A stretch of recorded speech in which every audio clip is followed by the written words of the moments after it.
and where they were born, and anything you can remember just generally about them in the early days of Hastings. Were they born here, your dad and mom? No. No. Like, my mother, I think, was born in New Jersey, Elizabeth, New Jersey. And her name was Genevieve, just the same as my wife. And She didn't have a nickname Jim, did she? What? She didn't have the nickname Jim, too, did she? no, she, What do they call her? Evie. Really? Evie. But they, I think my dad was born in Elizabeth, New Jersey. So, Okay.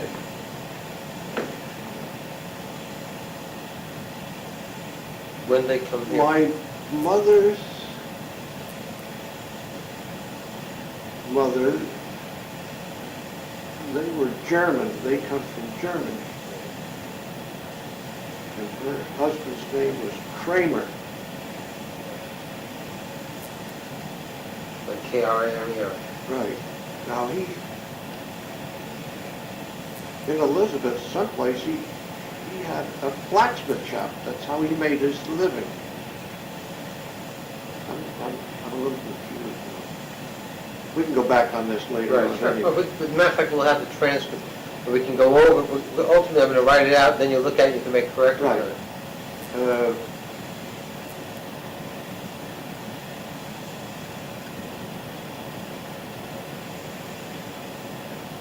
I never really heard too much about my father's father, but they were Irish,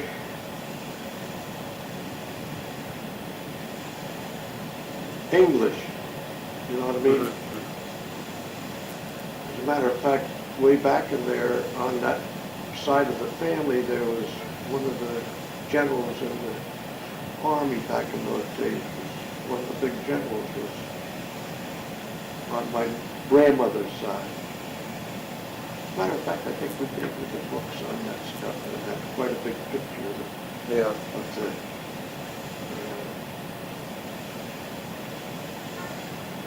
well, anyway, my dad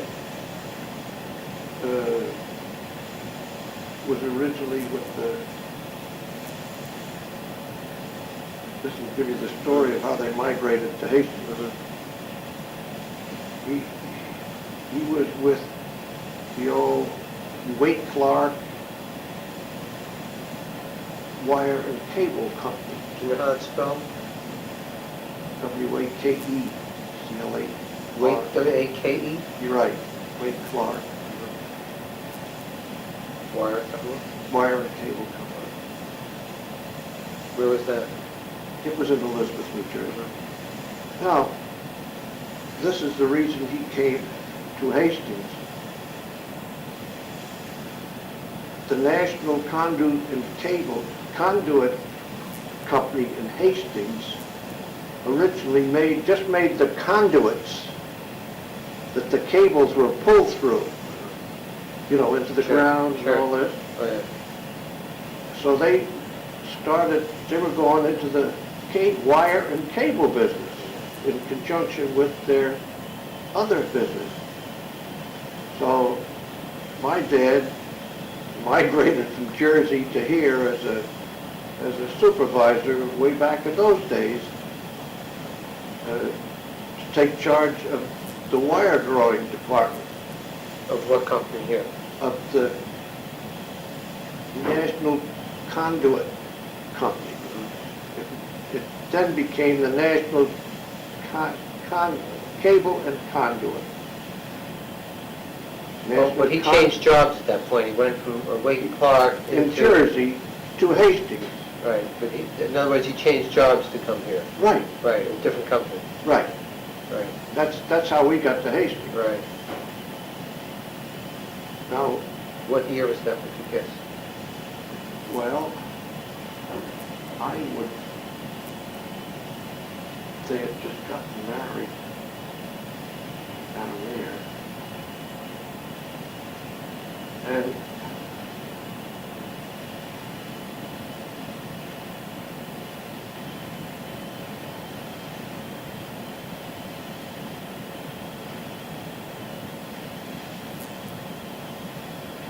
now my sister was several years younger than I was, Yeah.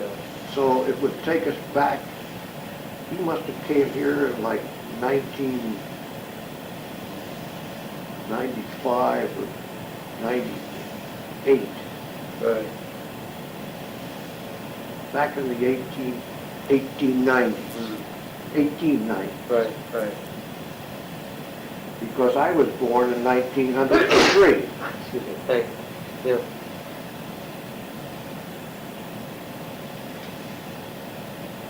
And you were born, you met in the house in Hastings. I was born in Holland's house down on Wilburton Avenue. Where was that? Marty Holland's house. Matter of fact, he just died a short while ago. Oh, Happy? Hap, yeah. Yeah. Now, when we first come to Which house is that now? Where is that? Whereabouts? Gee, I don't know. It's up just past that. It's a little. Across the bridge. Oh, sure, it's across the bridge. See, actually, we lived on that side of the bridge most of our lives. Right, near Washington Avenue. It's down past Washington. past There. Washington. There's like a saloon, Oh. Fred's Saloon. Oh, there yeah, oh, now. yeah, sure, sure. Well- Grand's? Huh? Grand Saloon? I don't know whose it is now. Okay.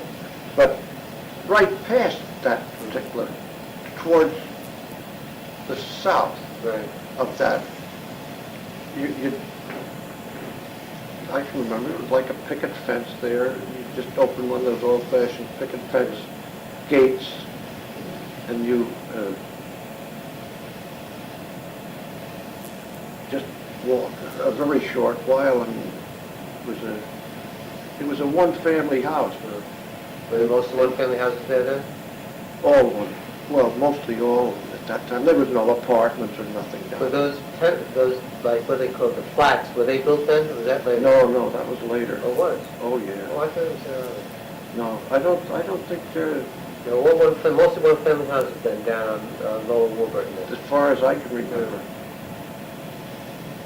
After all, I was born very young. But anyway, we only stayed there a short while until we could get, well, they must have stayed there for a while, because I was born like in 1903, as I say. My sister must have been around 1900. But she was also born in the house? You were actually born in the house, right? I was born in the house, but I think she was born in Jersey. Right. Did they have a doctor in attendance or a midwife? Remember? I was born in Duxbury Hospital. Oh, you were born in the hospital. You remember? Well, when I try to get my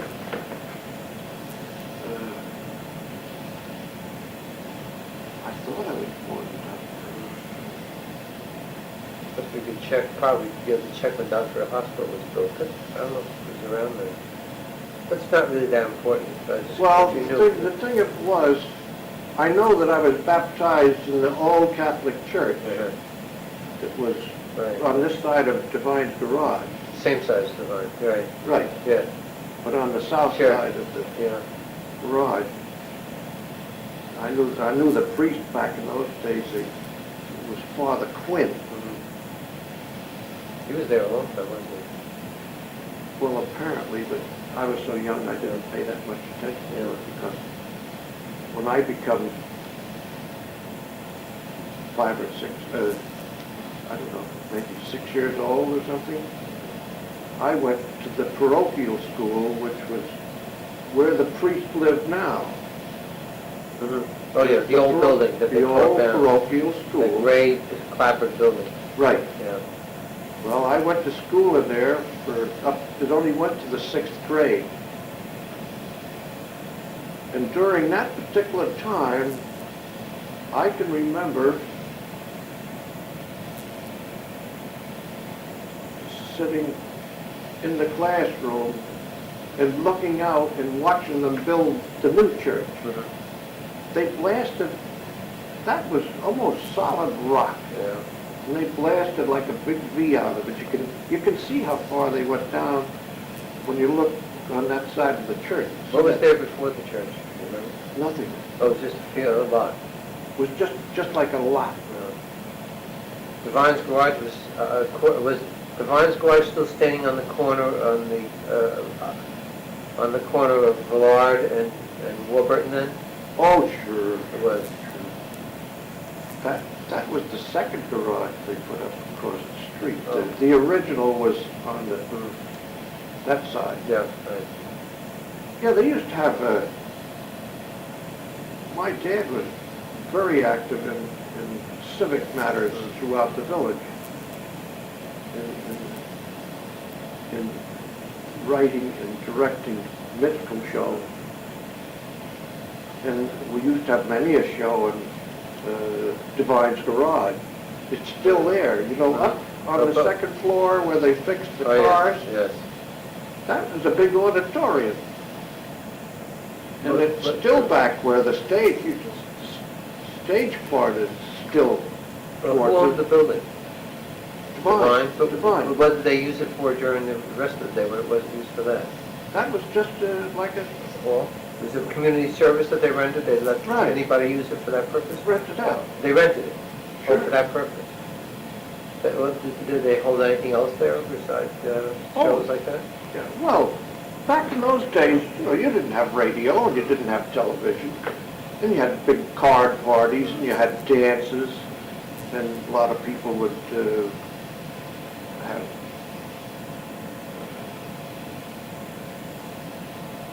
for like weddings and all this kind of stuff. I think that was before they had the movies here. The movie place, a fellow by the name of Hastings,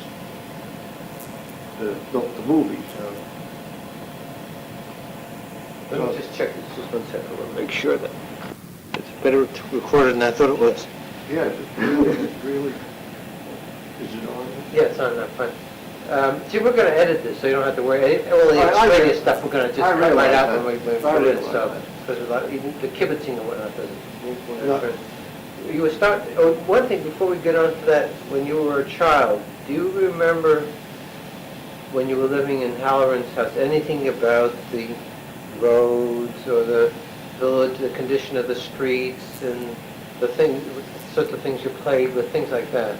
Well, what sort of things to begin with, it's very vivid in my mind because I sort of got hell for doing what I did to. I remember as a young boy, at that particular time, it was a dirt sort of road. It wasn't paved. And there was horses and carriages. The milkman still come around with a horse and wagon. And the coal man come around. And the ice man with his... I think it was a combination. The coal man was the ice man too. Yeah. I'm not quite sure. I don't think that's that important. Did that many people, individuals, still use horse and buggies for transportation then, or was that already there? Well, I'll say this: you had more bicycling way back. I imagine you're up to it now, but for a long time there was quite a lull in bicycling. Sure. But back in those days, people would. Oh, we had the trolley car. Oh, right. That's right. In other words, that was the biggest 5-cent ride that you could ever get. You could get on here and go down to the Anaconda. The trolleys used to come right up and circle the village. In other words, the trolley came all the way up and across the bridge, and it stood right down here by Euphort's. Then the trolley would run all the way over Farragut Avenue, and it stopped just where Sarah's is. Sure, on the corner of Farragut and... Right. Right, so that was your biggest means. That's where it turned. Did it turn around then, or did it go any place further?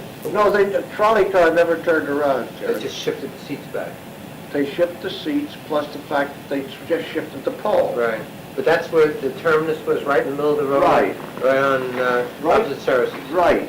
Now, you could get a transfer there and walk to the Napier Park trolley. Oh, on Old Sawmill? Yeah. It's, no, it wasn't Sawmill. Napier Park. Where'd you pick it up in Napier Park? Oh, that's on this side of the sawmill, isn't it? It's on that. It's on the sawmill's over this place. Yeah. Sawmill Road is here. Yeah. And this, you'd walk over, I would say it's maybe 3 or 4 blocks. And it was over in the neighborhood of, is that St. Mary's? Church? No, St. Mary's Cemetery. Oh, sure. Oh, I know, okay. Now, what is that road in there? It runs parallel with... Tompkins Avenue. Well, Tompkins Avenue runs this Down, but the other one, that's This Clooney, the Clooney area, yeah, they're right. It's where Joe Yedowitz had his, still has his place over Right, there. okay, I know where that is. Sure. North Yonkers. Now, and you get a transfer and come all the way back to Hastings again, or nickel, until they changed it after a while. As a matter of fact, you could get it, go down to Getty Square, and get a transfer and go all the way down like you went to New York for 5 cents. Of course, the other transportation was train. See, as getting back to the roads, I can remember, we had, it was the International Pavement Company, which in the latter part of my life, I worked there for about 7 months. We made the presses there and set them. They were great for making up the equipment and equipping great big trains. And they'd have trains running into Florida, just putting in pavement blocks. You catch them that Sure. point? They would do this all different states. So that your main, and I would say in around, I'm always guessing,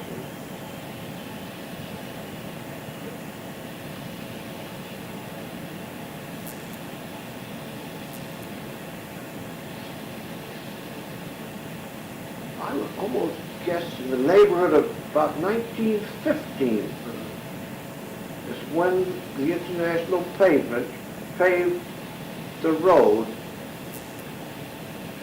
Warburton Avenue, with their pavement blocks. Up that time it'd been dirt, hard packed dirt. Right, right. How would that be in the summer when it got very hot? It'd be pretty dusty, wouldn't it? Oh, back in those days, I don't think we thought too much of that, Jerry. I mean, like today, you have people thinking, you didn't have the traffic either. What about all the animal droppings, the manure? Did people clean, is any village services to clean it up, or did they not Yeah, bother with it? well, I can remember years ago, you always had some old duck within the village borders, had a round barrel with a few large Sure. wheels on it that he pushed, had his brush and shovel. He's paid by the village, though. Oh, yes, yes, yes. He was, That was the DPW. that was a DPW, that is absolutely true. Was there any other garbage collection at that point? Do you remember? Well, we had to.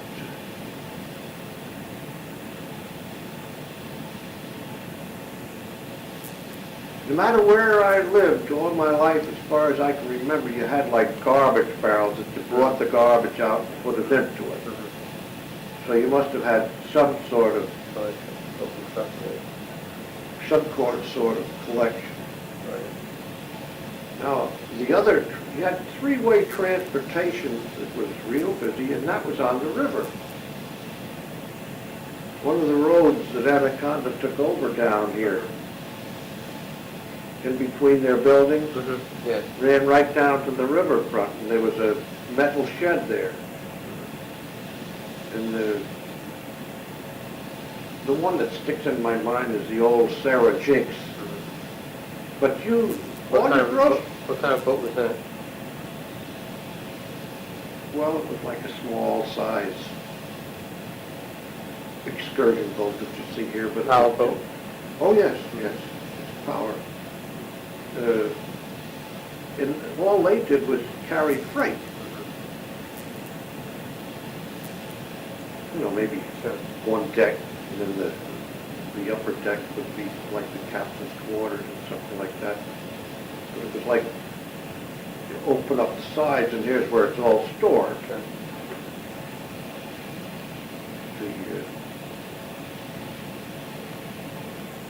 Yes, I remember it was very, very busy back in those days. You know, the grocery stores and all these places would get there. A lot of the goods would come up shipped. They'd also stop at the factories and drop off freight. There were phones then, right? The people would call in an order to... I'm pretty sure. To New York to Right. order something, and then it'd be shipped up on the Jinx. Sarah Jinks. There was a couple of them. Now, from the wharf, how did they get it up to the stores? Well, most of the stores, they'd have a horse and buggy. And then later on, a car. Yeah, but when you were a child, it was horse and buggies they had most. Right, right. It would be like 4 wheels. Right. Just the seat on it. And you've seen Sure. them. Oh, yeah. So But there are very few trucks, powered motor trucks. oh, no. I think most of the first automobiles that we had in Hastings was when, like, Joe Devine started, and then the grocery stores started to get... But what year would you say that you started seeing the number of automobiles in town that you remember?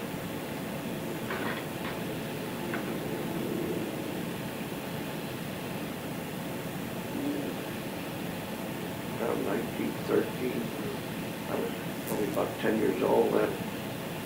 But there was still a mixture. Did any people have their own private horse and buggies at that point? Oh, yes. A good many of the states. You know, like, a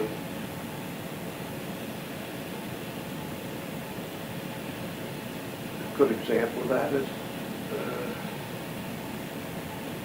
the Moore Estate, remember? Sure.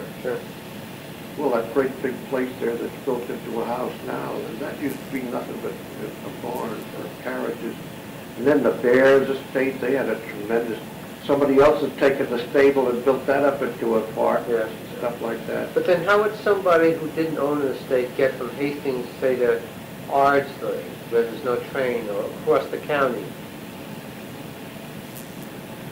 If they didn't have their own horse and buggy. Well, to be honest with you, I never gave that much thought. You couldn't even talk about people going from one to town. As a matter of fact, it was nothing for us to walk to Irvington or even Tarrytown when we were young folks. Which is the reason, I guess, that not... Or was the Putnam Division operating then? Oh, yes. That was... So you had it going up and down. Yeah, but there's no way across. You didn't have any bus type thing. You didn't have any... Not in those days that I can remember, and because the estates would come out and come down to the train and get their people. People used to ride up to, even to Longview, the big hotel up on the hill.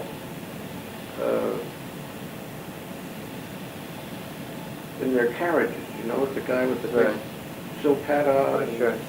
Out there. Yeah, I've seen a picture of it, yeah.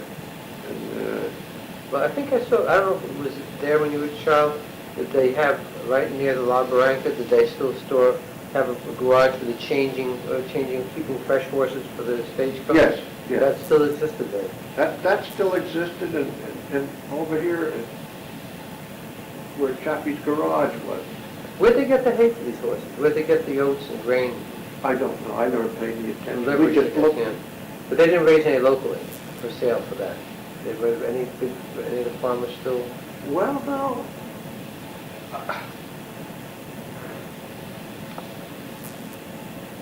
I'm pretty sure that I have some vision of... I think they had to like import it from Yonkers. Yeah, yeah. And they had the great big truck horses on their Sure. great big things, because the estates had to get their hay and oats and stuff. I know you had grain dealers, but I was wondering if you had any of it raised locally. Well, I think that because of that, I think originally it's like come in from Yonkers. It came from some place else. It could come up by boat. Mm. Jerry, Yeah. as late as when I was 15, White Plains still had a great big storage house that had a big sign on it that said, hay, feed, grain, straw, Oh, yeah? flour, salt, and fertilizer. Now, Yeah. we went in those days by bus over there, and we sat in the park and we memorized this great big thing. We went by bus. There was a bus then. Well, that's when I was 15. Right. That That's wasn't something. when Frank was young. That's right. So that was 1925 when I was Right. 15. I wonder when the bus came in. Do you have any idea when they first started bus service? In between like 1915 and 1925, it would be in that era though. Having any idea? Because they didn't have it around 1915. So Oh, must, they didn't.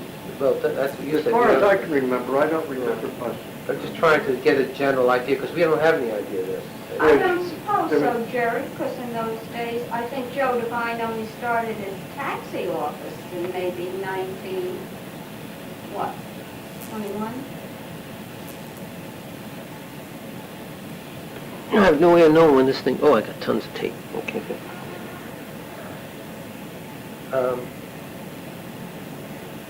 See, taxis were, Hastings was known as what did they call it? Commuters.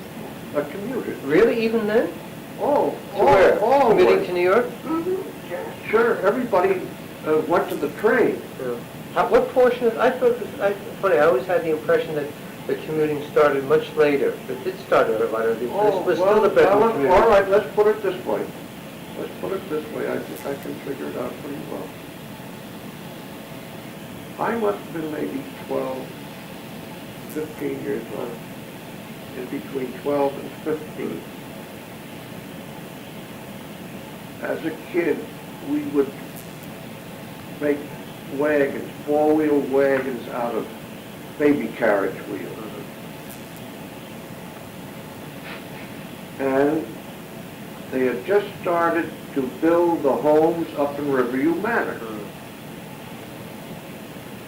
And in those days, you'd get up there and the watchman would let you take all these end pieces where they cut off. Because we used to bag it and put it on our wagons and and ride down the hill. Sure.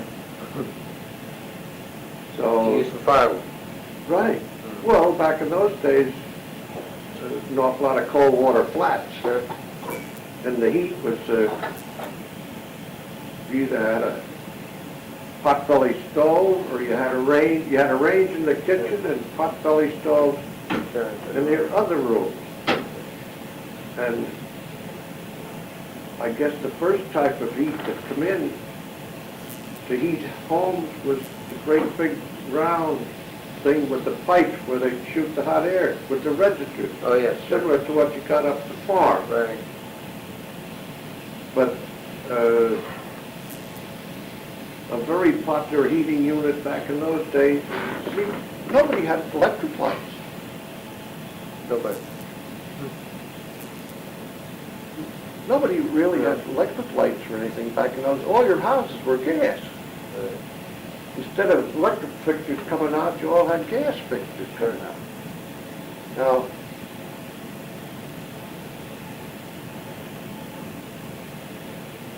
I don't want to jump off what you're on, but you can always put it back into sequence.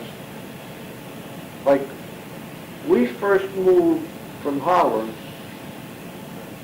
up to Dunn's house. Washington. No. Over on, what's that street goes up and down? That's Steep Street. Going Division? Division Street. Right. Well, that's the corner house of Division Street. Yeah. People by the name of Dunn owned that house. and I think we lived upstairs. And it was still cold water, you know. See, Mr. Dunn was,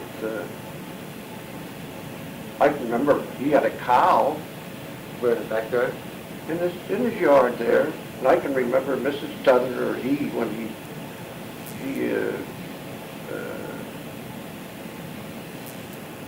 when she was milking the cow, you know, she turned it up when we were just kids. How many cows do you think there were in the village at that point, did you get? Gee, I don't know, Jerry. They see, as a kid, or you have no thoughts of anything of that kind. But quite a few people had cows? Well, I can remember them having a cow, and they had a horse, and they lost the horse. The horse fell off the aqueduct or something like that. Now, he used to go right from where his house was there on Division Street and just cross the aqueduct up and go up, and he used to be in charge of the Bears estate. He was their gardener, the father. How do you spell the bear? B-A-E-R-S, I think. You may find something. Well, I can find. But where was the Bears estate? You mentioned it before. All right. Do you know where? There's an apartment on that thing now up there. They took one of the big houses and made it into an apartment. Near Broadway? Yeah, you come in Broadway side. Mm-hmm. And that's the place where you cut up through from the aqueduct up to Broadway. There's a little skinny path runs there along their property. Oh, is that the place you used to go sleigh riding down that path? You can't sleigh right down that path. That was too crooked. But it was going toward west of Broadway, on South Broadway, going down the hill. Well, from the aqueduct Up. up. I understand, okay. That's around Pinecrest area now. No. This side of Pinecrest? Down A further. little bit further Right. toward north of Pinecrest. Right. But not as far as Washington. Oh, hell no. Nowhere near one. Yeah, okay. I mean, you got an awful lot of property. Yeah. You got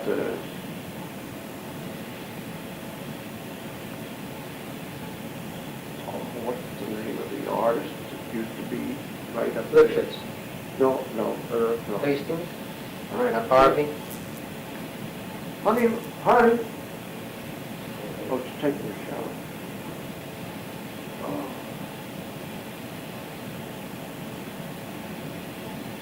I don't Okay. Well, you got that property, and then right next to his property is, Oh, I know Doctor- who you mean. I know who you're talking Doctor, about. He's the one who painted portraits. right, that's the guy. Yeah, I know who you mean. I can't think of his name right now. Well, then right next to that was, I forget the name, the people that, he's the big head of the gardening in Yonkers there, what do you call that, the big institute. George Thompson? Right. Mm. What's that guy's name? I don't know. Big husky guy. Well, he's just come, he's new, Right. but was the Bears. And then next to them is the Drapers. Sure. And then John Draper. the whole thing in there. So you got, Sure. actually, it's right dead across from where we had our house up there. Right. Okay, I know exactly where it is. That's where the path is. It's on South Broadway. Oh, okay. No, see, as kids, we had a tremendous big playground. Good. I mean, there was no fences, there was very little of anything to stop you. I used the whole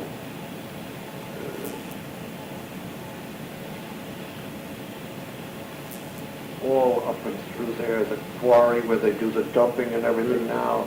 That used to be a beautiful playground. That was absolutely beautiful. Was that filled with water then? Yeah. Not the whole thing, just the one end. Yeah. See that one end, and the walls were all full of pigeons. Sure. Drapers. Oh, well, that's part of it. That's the one that... Well, you see, the families run way back because we eventually moved from, now there was no buildings, there wasn't any houses or anything back in those days. In back of Washington Avenue, what do you call that section in there? There's another new street that runs up through there. Well, that was nothing but a great big hill. Yeah. A great big mound, and then the Iraq Redock. Yeah. See, it was wide open. And we eventually moved from Dunn's over to Washington Avenue to it. 954 Washington Avenue, I guess. 54 Washington Avenue, I'll never forget it. But we lived there for a good many years. Did they plow the streets in the winter? Did they make any attempt at it? And if they did, what would they use? Well, we had good sleigh riding. We didn't have trucks. So it didn't have to be plowed. The only thing I can remember is somebody in the village, the DPW, the first thing they did was they didn't pay that much attention to the road. It just froze, and you always went on top of it, same as they do out west. Yeah.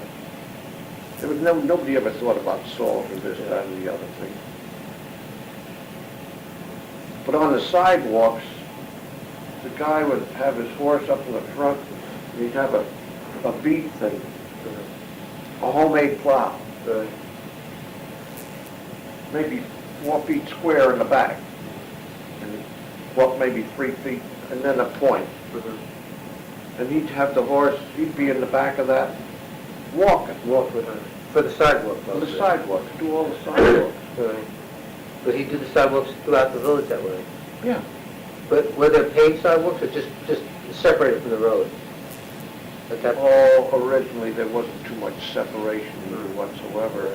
And then the first thing you know, the pavement company would have seconds and what have you. It's just like the street coming up your place. Old Nick McCullough probably brought enough home to do that whole elm. Well, was the bridge across Warburton at that point? Right.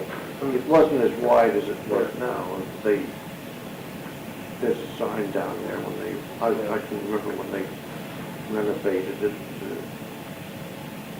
But you had so many things to do, Jerry. Like what? Well, as kids, we could build our huts up in the woods. Nobody would bother you. You could always go up to the different farms and they'd give you apples to drop down. Which farm? Well, Lennon's farm, for one. Where was that? Well, that's just, that's, Lennon's farm is right in front of that new church. Oh. Oh, sure. And there... Well, that was the Dykeman's house. Right. Yeah. And their farm was across the street. And I guess the house that you see there now was the Lennon's house. Well, I remember. And this was on the west side of Broadway. The farm. The farm. Now, the house was on the riverside. Right. That probably took up some. Well, the Graham School was there at that point too, wasn't it? It came very early, I believe. I never paid that much attention to the. But there were big open fields there. I do remember. Good many years ago, the Children's Village was up there a long time. Yeah. But what they have in Lennon's farm? What kind of what they farm? Gee, I never paid that much attention. They had apple orchard there. They had cows. I know that they had cows. Didn't Grace's grandfather have a farm up around there too? Lennon wasn't related to Grace LaFay, was no. But Grace's grandfather had a farm up there too, didn't he? That I The never judge, heard. what's her grandfather's name? Judge Beavers. That I never heard. Yeah, I know because we got a book in the Historical Society that it shows the record. Now, I don't know what period that was. Well, then Showing again the up there was another farm. Oh,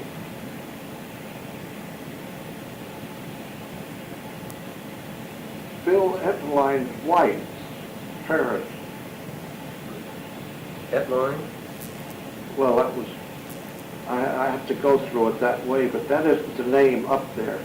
Right. Her aunts or something, they had a big farm. It was a woman. Was it dairy farm? Was Lennon's farm dairy? Did they have some dairy cows too? The Lennon's farm was dairy farm. And Etline's wife's parents or relatives had also dairy. Most of the farms were dairy farms. Did you say? Was it? Yes, Right. this other one was dairy, and they had a big, see, that's all the property where Desmond Right, dairy. buried. All that ground Sure. went in there. Farmland there. And Longview had beautiful apple trees and stuff in there. For sale, they used to sell the No, apples? no, I don't know what the hell they did with it, but I know we could go up and pick up some off the ground. Well, I know up at the top of the hill on High Street, even when I was a boy, they had nice apple orchards. They had the horses running on the corner of High Street as you go down. But Morton used to take care of it. I guess that's whose estate was at the top, Oh, I know who you're talking top of High Street. about. I know who you're talking about. That was the only orchard that I can remember. He sold that place up there, and he went and lived over at the golf.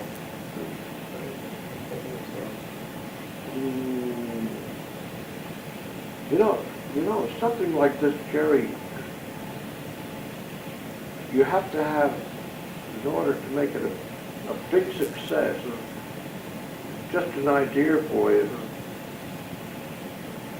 But in your going around and talking to the different people, and it'll show a picture. Sure. That's right. You get to know different people remember different It'll things. show a picture so that if you were to invite that group to talk, it would bring out, they'll say, oh, that was so-and-so. Yeah. And all you say, oh, yeah, remember he had a son and all this kind of stuff. But they say to start with, you got to get individual members. That's right. Get a group together. That's right. This will refresh your memory, and then when we get a group together, it'll be a lot more fun because you'll have thought about a lot of things too. Because I'm missing a lot of stuff because my memory isn't that good anymore. Other people will help bring it to. You know, you mentioned one time to me that the farm where the Reynolds Field is now was a pretty active farm too. That was, well, the last time, that's what they used to call, I think, Sheckler's Pond. But he had a farm there too. Right, and that farm was very busy. The last I knew, they had like a chicken farm there, Oh, yeah, in the small coops. You know, they didn't have a great big right, thing. yeah. Now that's all covered up, and it's the stream Oh, yeah. is down below, and they put the whole ball field up over the top. How would these farmers market their produce then? Would they send out by truck down the city or horse and buggy? Well, you know, there was an awful lot of people in those days. You know, the fishermen would fish in the Hudson River and then go around with their wagons Oh, really? selling fish, fresh fish. And you didn't have to go to the market to get your vegetables because they come around with their horse and wagon and stop out in front of the house. So these different farmers would actually market Yeah. locally? After a while, most of those farms would give up, and I don't know where you still have men coming around with horse and wagon. Like the junk man used to come around with the horse and wagon with the bells. You went to school, then you attended your first years of school in St. Matthew's School? Yeah. Up to 6th grade? Right. So how long a day did you put in? What time did you usually have to go to school? Gee, I never paid that much Really? attention to it because they kept us pretty busy. I mean, if you finished, we used to have to stay and help them clean up the school, help them rub up the floors, wash the windows, and then the different masses, they pick out certain ones, you'd be like altar boys. Were they very strict amongst the teachers? Yeah, But all sisters, all sisters that did that. all nuns. Yeah, they're pretty strict though, no nonsense. Back in those days, they were all business, all business, very strict. Imagine still a number of kids would indulge in a horseplay, despite the strictness, but not in school, that was too, they were. Well, actually, your population wasn't so great, and I think that the sisters could keep it pretty well under hand. I think most of the horseplay would start when you got to be past the 6th grade or something like that, Yeah. How large were your classes? How many kids in class? Gee, I could. Well, the school is like all one big room. And then they pull out down these shutters or move them across this way. They separate it into In rooms. other words, the whole school was in one room, they just divided the It was kids. like on one floor. Oh, but you had different rooms for each class, though. I think they had about 2 or 3 rooms that were rooms, which I suppose they put on as attachments to the building. Because I think the priest lived upstairs in those real early days.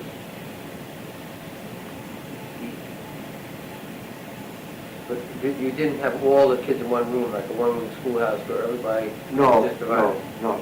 Well, they had one great big room, and then they had separators that they could slide across and separate it into individual rooms.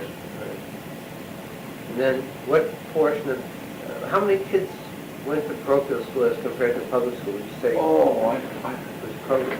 see, back in those days, you don't think too much about those particular things. I mean, you're a little bit young. And, Did you get up, after the 6th grade, did you go on to public school? And I went to the public school and went up to high school, and then I quit. you know, Went to work. And World War I come in, and we were, as kids, going to school. See, when I moved up on Washington Avenue, I was very busy. I'd come home at lunchtime and carry the lunches to the men down the plant. you'd go to their individual homes and then pick up the lunches? No, there was a boarding house right next to where we lived. Oh, And she made up all of the lunches in these round containers like this with a handle. who made them up? It was Malloy's boarding house. Oh, and she makes, this is part of her pay, she made lunches for these men. Yeah, well, they She lived served- there. They lived there too. They boarded. Oh, they were, It was they a ate room- there and. Right. Where did these men come from? They were single men then? These were mostly all single men. They were big, rough and ready Irishmen, I would call them. Where'd they come from, Ireland? I don't know where the devil they come from, what part of the country, but they came here when we, see, then it was already quite a big mill Where were they working? This is in the... at Anaconda. Anaconda was here at this point. No, it was National Conduit and Cable Company. See, that's when they had the big north mills and the south mills. You know, they had in around, they had a big tube mill down there. But these men, did Yeah, they but- come from Ireland, do you think, to live here? No. They weren't They must have been experienced someplace else, like my father migrated from Jersey. Right, they were... Now, when they're going to have a big tube mill, people migrate from different places because of their experience. Did Hastings have a number of boarding houses like that at that point? There were quite a few. Yeah. I know there used to be some on Discuss. Maple Avenue. On Maple Avenue, and you used to have the lines, the Scullies, that down at across from the station there. What is that? Oh, Beavers, no. No. International No. Down by the station. Yeah. As you come down that last great big house before you come Oh, yeah, around sure. this way to go to the parking lot. You're right. Well, that used to be, everybody knew each other. As a matter of fact, that was the type, all of your homes in those days quite a few.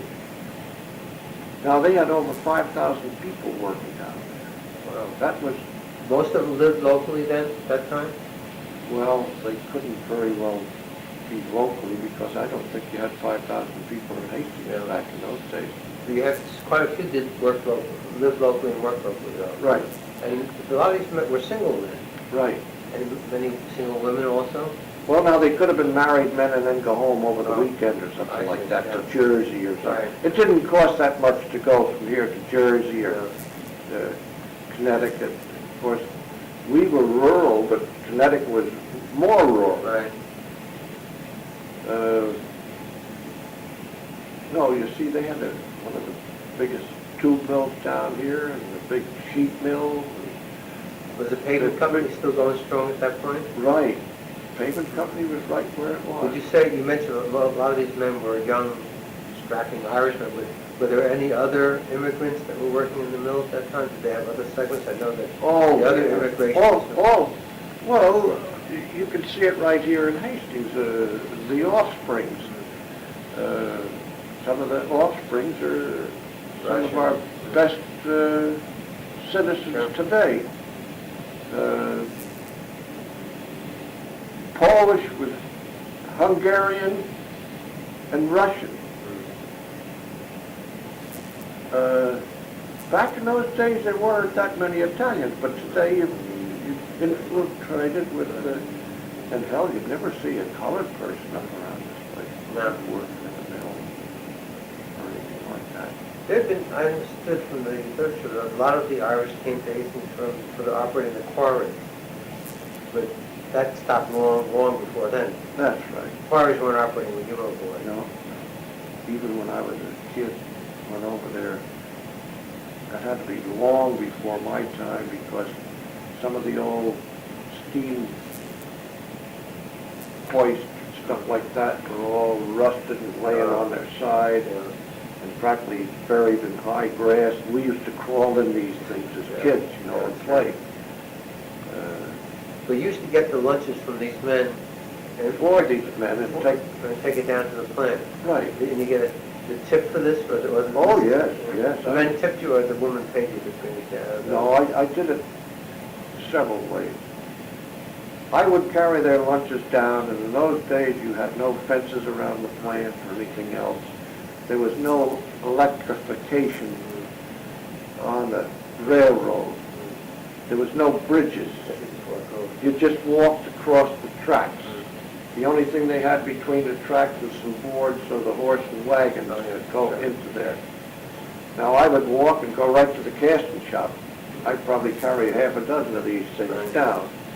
Now I'd also get these men, take these men's laundry to the laundry. What kind of laundry? Chinese laundry? Or? Must have been Chinese in those days. I can remember bringing their laundry down. But this is during your lunch hour, Yeah. when you really had a customer. Oh, no. When I do the laundry, I do it after. No, I mean the lunches. This was The lunches. You really had, that's quite a walk then. You go all the way from Proctor School all the way back to... Oh, that was when I went to the public school. Oh, by the, I see, Public so, school. right. But even so, it's good, you had to really move to cover, do that in an hour. Right. Now, I used to do all the shopping for the boarding house. Really? As I said, I think I had the first door-to-door delivery. Yeah. And I had my choice of any one of the stores. So that when I talk about groceries today, I know pretty well what I'm doing. Yeah. But when, there again, I took my wagon with the 4 wheels, and when she wanted sugar, she wanted a 100-pound bag of sugar. When she wanted a bag of potatoes, it was a great big, I don't know, it's, what are they? Probably 100 pounds. 155? No, I couldn't handle that. Rice the same way. See, back in those days, you had a Butler's, you had an A&P, you had a Reeves. I think we had a Christie's too. Right. Well, They held on a long time to Prestige, Yeah. the Reeves, and the A&P, the old A&P. and Butler's. Yeah, Butler's I remember pretty Now, I got so that I could do all the ordering for the Irishmen in the grocery stores. Did many of these people settle in Hastings? Any of them that you remember? What do you mean? After these men that were bored in these houses? Oh, yes, yes. Well, no, you gotta look at it this way. When their job was eliminated, they had to go where their job was again. Oh, in other words, they came here for a specific job and stayed Right. on for the job. How long would they, usually how long would a man stay? For a year or 2 years? Oh, back in 6 those months? days, it seemed like years. Yeah. Until, see, my whole life is involved in the plant down there. Of course, we could talk about other things, Sure. what we used to do, and other than that, for entertainment and all that kind of Sure, stuff. I think. What we did for sports. Yeah. And, but anyway, you would see when after the National Conduit and Cable Company, the American Brass took it over.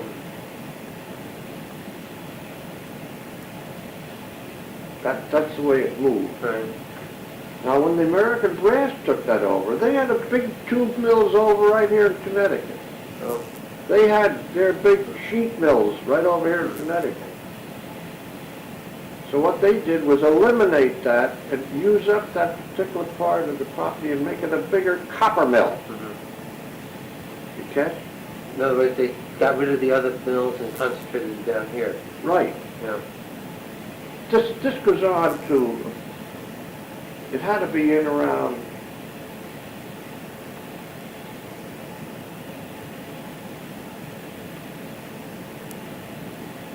1921. I would The guess National Brass came in. About that. the American Brass American Brass, all right. come in, about 1921. Did they make any changes in the mill when they came in? Well, as I say, They brought in the copper and... they took out, Right. see, the whole North Mill was nothing but a big sheet mill Mhm. and great big casting shops. For what, copper? Well, to make sheets. They made, let's put it this way, the mills used to make all brass, copper combinations Mm-hmm. In sheets. in sheets. Right. Now, you have to, They refined it here also? right, you had to have the casting shop, so they brought it in, everything come in by boat in those days. They bring in the billets, Mhm. what have you. And they take and they put it into the casting shop. Right. Then from the casting shop, then it goes into the rolling mill. This has to be hot. Yeah. Now, they eliminated that completely when they took over because they had it over there. Oh, I see. Now, since then, the North Mill's been a plastic department, it's been a telephone department, it's been other, Was it a very smelly plant then? hmm? Was the plant, did it have many odors related to the operation then? No more than you got. Smoke?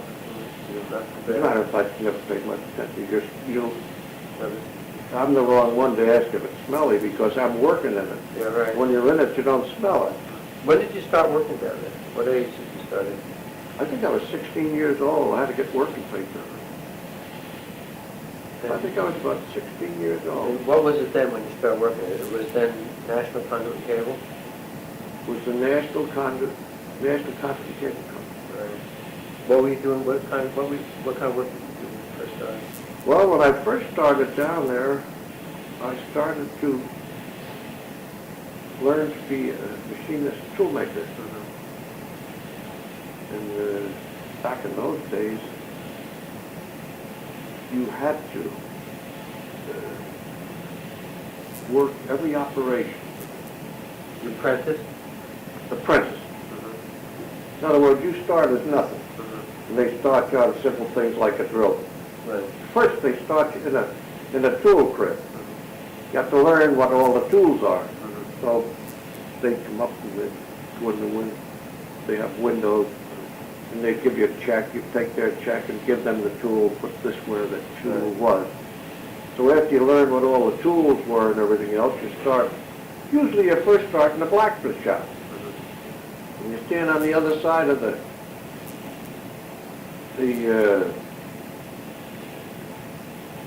blacksmith. On the other side of his forge, and you swing the sledgehammer. No. You know, you Sure. take this hammer, you ping, ping. You work up muscles. You learn how to do the blacksmith work, and they do a lot of hardening, heat treating, and all that kind of stuff.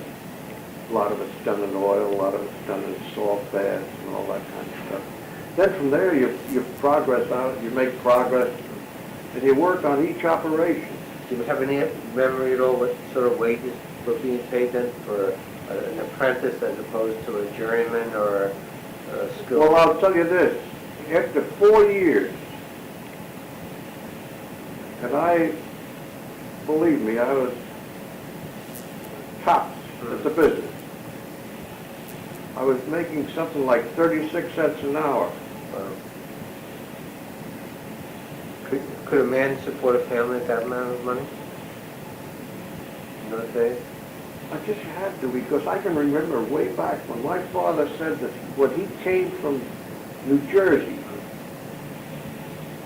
to work here as a supervisor, he was making $9 a week. What year would that be? About 1885, I think, to go back into here. Right.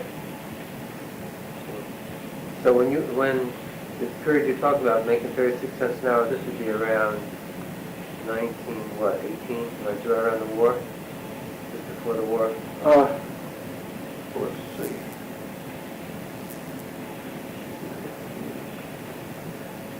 About 1923, I was making maybe 36 cents an hour. Now, you have to understand, when you're in these plants, and you learn your apprenticeship there, you had no unions, no nothing. And in those days, when there was no work at the mill, you went home. When they wanted you, they called you back again. It was an hourly basis. Right. That was, No way. well, at that particular time, I was on an hourly basis. But then, you got to remember, I had that example. I got my gander up one day, and I said, look, you've got 6 men working with me. And there wasn't anything they sent me out that I couldn't take care of, as far as taking care of whatever was wrong in the mill. Right. And I said, I can't make any money here. And I said it once, I said it a dozen times. And they figured, oh, my father's foreman up there, I'd never leave the plant, and all that kind of stuff. So, The same things that the machines were the same. Oh, really? But they made pavement blocks. How could they do the same? Oh, because it's... Same equipment for repair work, lathe, Oh, I see, right. shapers, Machine shop. milling machine, Right. machine shop work. Sure. So, see, when you learn to be a machinist toolmaker back in those days, you learn how to do the acetylene burning, you learn pipe fitting, Right, sure. you learn welding, well, everything. So, Phil said, well, geez, I need a man. You need a man. So, he said, I can't promise you anything. He said, I'll pay you what you're worth. Right. You go to work, and I'll pay you what you're worth. This is the way you were hired in those days. You walk right up to the boss, and he gives you a job. Right. So I ended up getting top wages at 72 cents an hour. I mean, which was a difference. Sure.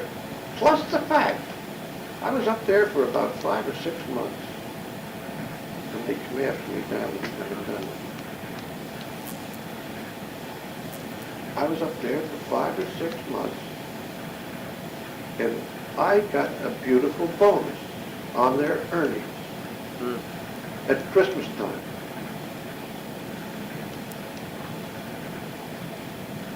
See, I'd worked myself up to, was just then one of the old ducks died, and they put me on a night shift to take care of the plant. But when you went over back, they got you back to Anaconda again. Did they put you in a different level? Or? Oh, entirely different. In other words, they came after me they sold me a bill of goods that they thought I'd be good supervisory capacity. In the machine shop, in that area? No. Another division?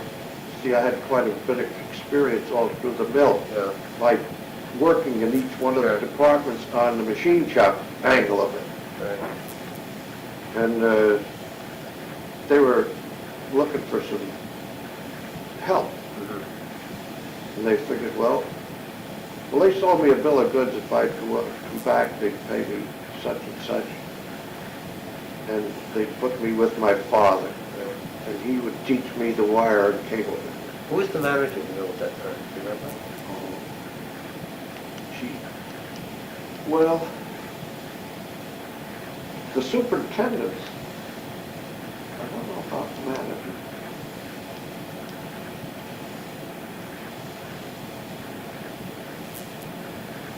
Way back in there was a Perrott, was one of the big top men, Were the top men, did they usually live locally in those years? either Hastings or Youngstown. But the two Nean brothers, Al, Oh, Al became judge, didn't he? He was mayor, wasn't he? right. Now, he was my father's boss and my boss. Was he mayor while he was still plant manager? No, I think he took that up later, Oh, that's right. after he retired. Right. He only died recently. Right.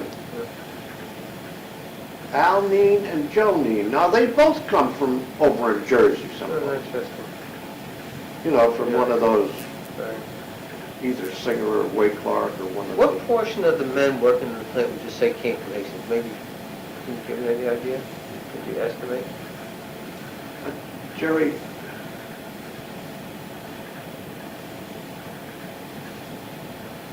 when you look at it,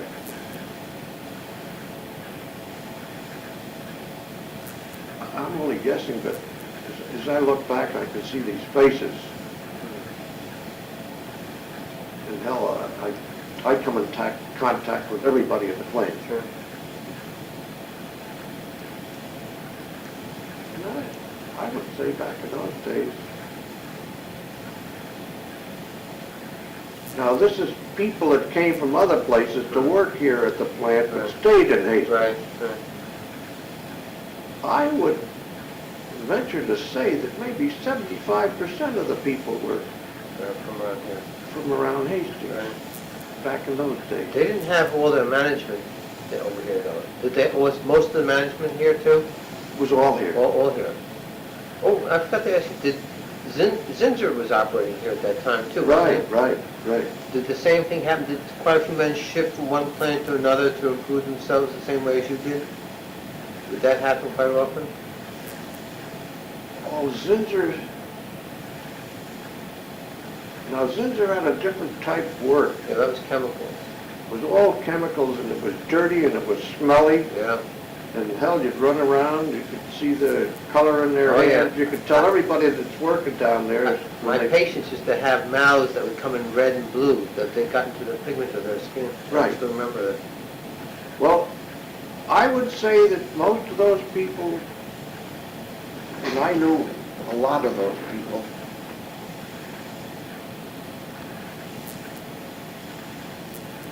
most of those people lived in Hastings. That's it. Yeah. And they knew each other and they're friendly socially, many of them. Right. Yeah, I guess that still held on until I was a kid. Even then, it started changing around there. The one thing that I didn't realize is there were so many people commuting even when you were a kid. That there was a number of people did work in New York and lived in Hastings. Oh, yes. I didn't realize that. I thought that happened after the war. So we call it the Mortgage The Hill. Hill, yeah. And this, that, and the other thing, but they were considered to be elite.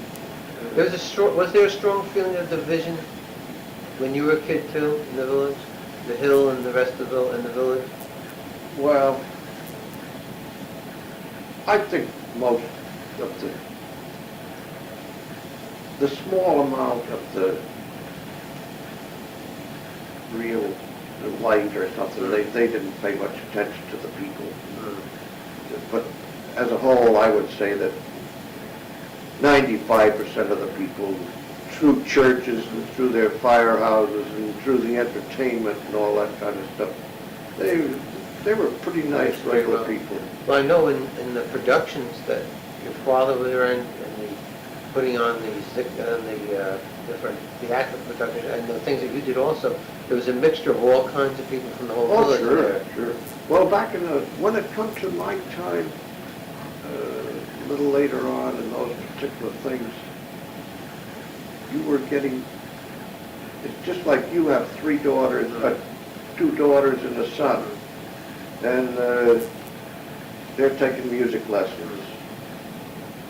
Well, if one is good, you know, the mother and father want them in the show. Sure. They get a spot in the show. So the first thing you know, you start to work up, and you've got people coming as far as like from Osnick. Because I've seen us take the same show and go from, do it at our church here, and then go to Dobbs Ferry and do it for Dobbs Ferry, or go up to the firehouse.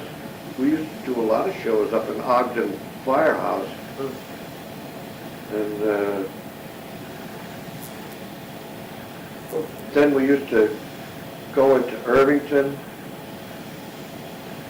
Tarrytown. And the churches mostly, or just any hall that was available? Well, usually, in those days you had big school halls, or you had big church places, or you had firehouses. Those were the 3 most prominent ones. But you mentioned the firehouses. Were they fairly prominent in the community for social activities then? Yeah, I mean, here at Hastings, protection, the top of protection was always going with a dance.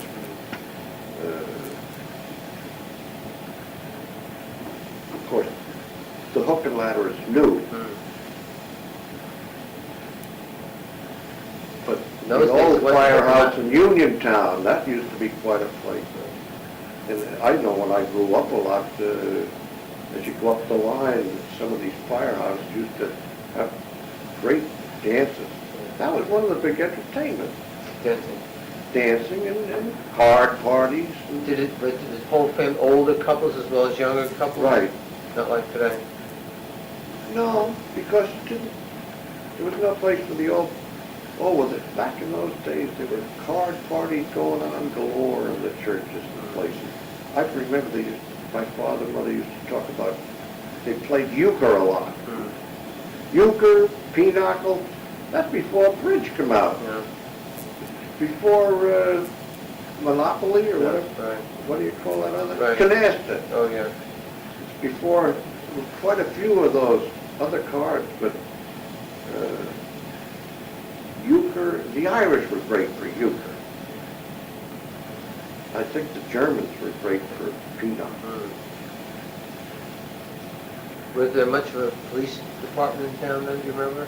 Did they have much No, problem? No, we just, I can remember we used to have, well, I can remember when we had like one man. Yeah. Spot Dunnigan's father was one of them. Murray's father was another one of them.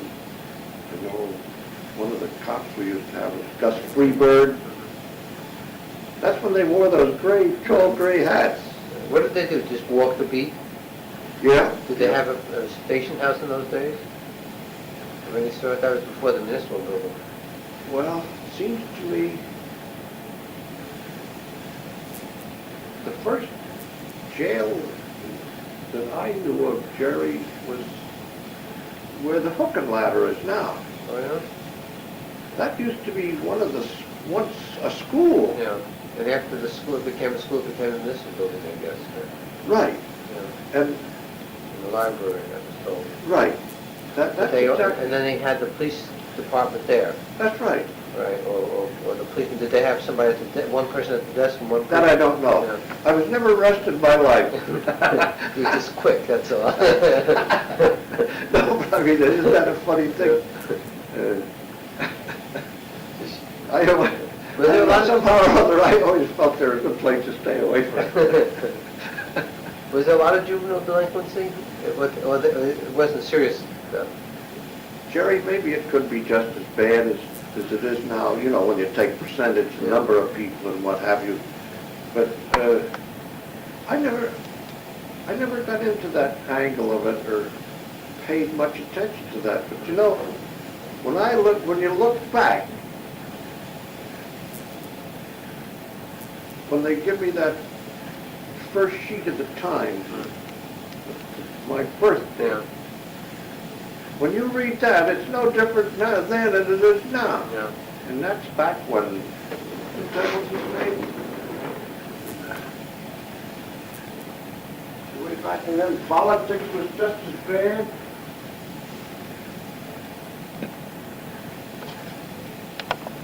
But in 1903, Oh, yeah, yeah.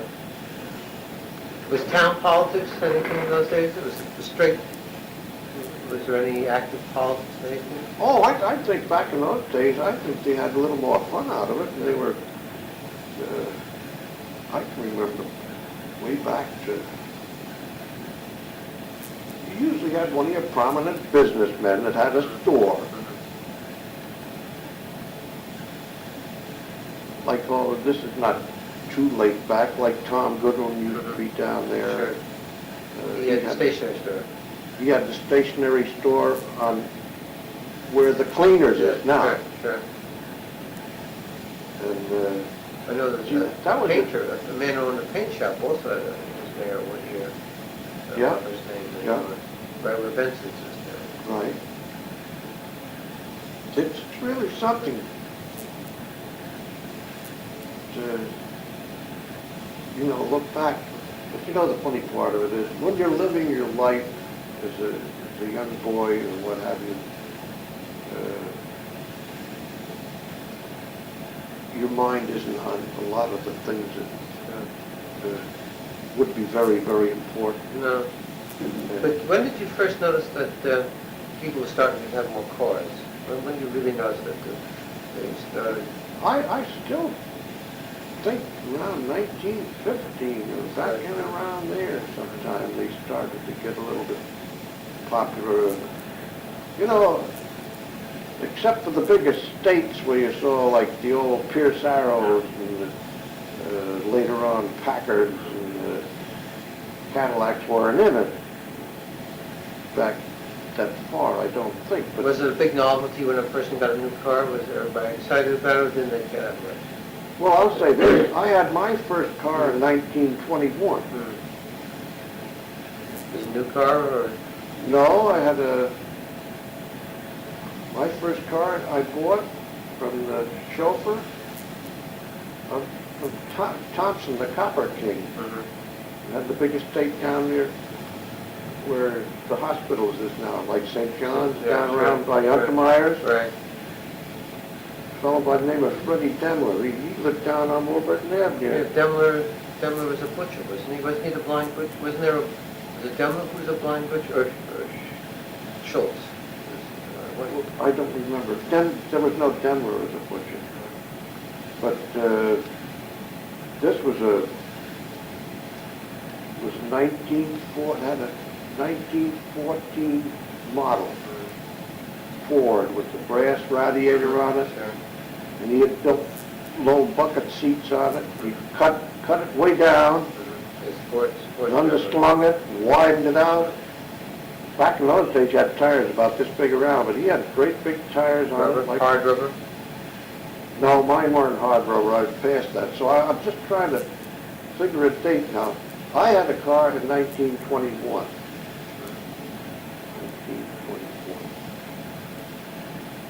So cars must have started to get pretty popular around 1910. Because once Devine got going over here, you had Fords running all over the place. He had the franchise for the whole side of the United States at this side. You once told me that you had a terrific sleigh riding in Hastings. You had long rides from the top of... Where'd you go? Well, we used to start up by way up the top of the Lord Avenue. This is before it was even paved like it is now. And you could ride on your sleigh all the way down. Where would you stop? And you could you'd try to get around the corner here, and you could go way up past Dr. Mink's. Now you could do it another way. You could come all the way down, and you go down and around the corner, and you could end up down by the station. Yeah. How would you get across? There was no traffic. Well, how would you get from the bottom of Villard? You go straight down Villard and make that left turn? No. You come down Villard here on Broadway and turn. Oh, and go okay. around that way. Right. That little momentum Yeah, from your right. house gets you going again. The Christie estate was there then, still, wasn't it? Oh, yeah. Yeah. They went around But the corner. you could come right around. Right. But I think one of the, and over on, I always keep saying Longview, but where High Street. the top of the hill there, the big home, Andrew's home, that was good sleigh riding. Was there a way to go? Before they changed, before the state took over the road, Yeah. years ago, that was quite a high hill coming down toward where I lived. Yeah. So you'd start up, way up the top of the hill. That's before it was paved or anything else. But when the state took that over, they chopped that down, and leveled it off a bit. And the hill is still a hill, but nothing compared to. And you could imagine just oil. I think they used to run oil on top of the gravel or something. Yeah. And it was hard. You could just hardly get two cars by each other. And they always had a round top sort of on it. Now I can face that now. You could start up there and come all the way down to the village on that. That was what they call Locust Hill. I'm pretty sure they call that Locust Hill. Now they're both Broadway. Old Broad, that's Old Broadway. But I think if you look on that, I'd be interested sometime when you're looking at the map. It seems to me that they call that Locust Hill. Did you do a lot of sleigh riding in the winter? Oh, grown-ups would go out. Oh, really? Sure. Right outside on Washington Avenue was the best place for sleigh riding, too. Could you go all the way down to the plant? Oh, no. Because the railroad tracks were there. What they would do is, back in those days, everybody who had furnaces and burned coal, the DPW would collect all of this. And there was an abundance of ashes. Now they would dump ashes about 15 or 20 feet from the bottom of the hill up. Oh, I see, for transportation. Just before Warburton Avenue. Yeah. So when you hit that, your sleigh would stop. But you'd come down. I think I had some thrill there. Up at the Village Burke Estate, they had a great big toboggan. It wasn't a toboggan, a bobsled. And boy, it must have stood about this high, with the runners, and then two things where you held your feet on, and you were sitting on a board. And it would hold maybe 12 or 14 people. And I can remember Hopkins up on the top of where Vendetti lives now. Their father was the caretaker for the old Billy Burke estate. And I used to play with his son. We were buddies. So one night, Hopkins, he had a big brother. He used to play the piano. His brother used to play the piano. Great big tall guy. He used to play the piano at the minstrel shows for us. Now this is all for free. Sure. See, everybody would contribute. Yeah, right. As long as you contributed, so what did they have to do? Charge 35 cents or 50 cents for a show? And it was all profit. Yeah. But, we've been down in Washington. That has the great big double. There's a guy sits in the front, he steers this thing. And the man in the back is the brakeman. Right. And he has a rigging like two bars, you go down and dig into the road. It comes up to handles here with one crossbar. Right. And he's got his feet on this thing, and when you get down to the bottom, he just pulls that thing, and boy, you can see sparks for here. Well, grown-ups would go out for rides. Where would you usually start at? The top of, Just Washington? about by Hopkins's place. This is the top of Washington. Yeah, Right. just by about Hopkins. You know, there's like a double knoll there. Could you make the turn on to? Oh, you never make the Woodford? turn. Oh, you never come out. You never come out. That's why I say they put all these ashes. Right. So you just slow down on the edges, hopefully. Well, these brakes With would the stop brakes, that, yeah. but the other, You must have gone at tremendous speed or something like that. oh, with about 10 or 12 My people. God, I'm amazed the brakes would hold it. I've come down there on barrel staves. Now, we used to go up. I had a pretty bad accident, sleigh riding, years ago when I was a kid. I don't know how old I was, maybe 8 or 10 years old, when we lived over at Dunn's. Mm. Now, that street is just almost like that. Yeah. Well, when you asked me where those houses were there, those flats, Right. and Christmas, just that Christmas, I got my first sleigh. And this is one of those you don't steer or anything else. It just had a round in the front. Right, I sure. guess you had to poke it with your feet. Right. Well, you know, the mothers and fathers used to go out. The big folks used to go out sleigh riding. My mother and father wasn't with me this day, but I wasn't supposed to do it. The thing was all ice. And the only thing that was down at the other end was a pipe fence. A sidewalk and a pipe fence on that side of the street. So, Jerry, that's about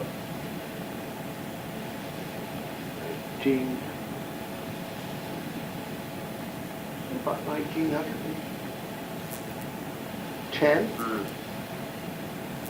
Well, I went down there and I went under, you wouldn't believe this. I went under a double set of milk horses. The Wow. milkman, Yeah. between their legs, he was gone. Yeah. And I went right under it. Wow. And I got the fence. I often wondered if that's what had affected my eye. Yeah. Oh, I opened myself up. I hit the fence, and my sleigh kept on going, went right down, crossed the tracks, and hit the Anaconda building. And who's up in the office looking but my father? He would happen to come in and sit in the office and happen to be having a smoke. Looked out the window, and they picked me up and sewed me up. And I always seem to get better somehow. You once told me there was a dance pavilion on the aqueduct. Oh, that was really something. That belonged to the old National Conduit and Cable Company. Why would they built it for You that? know where Lipschitz Yeah, thing was? on the aqueduct. Well, from Dunn's house. Dunn's house is right on the corner. And there's another house that's built out of like marble and stuff, like from the old quarry. I don't know who Right. lived there Well, back that then. was an artist at one time, right. Now, that house was there, and this house was here. There was nothing, not even that old B&O garage or whatever it is. Sure. There was nothing back there until the row of houses of Washington Avenue. That's a big span of land. Sure. It's like a great big hill, Right. and then a flat section. It was like a small fairground. The quarry's on the other side of it. Right. Yeah. The aqueduct and Right. the aqueduct was Lover's Lane. Right. And they used to come from all over to these picnics. Now, you asked before about the different nationalities. Now, you had the Polish, and you had the Hungarians, and they're all great people for eating. Mm. Now, they would have maybe 20-foot square,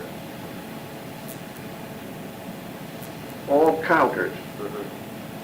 and the people would work within. They sold the stuff? Right. Now, sometimes at one place, see, they had a counter here and like seats around, like plank. They cook any of the stuff there?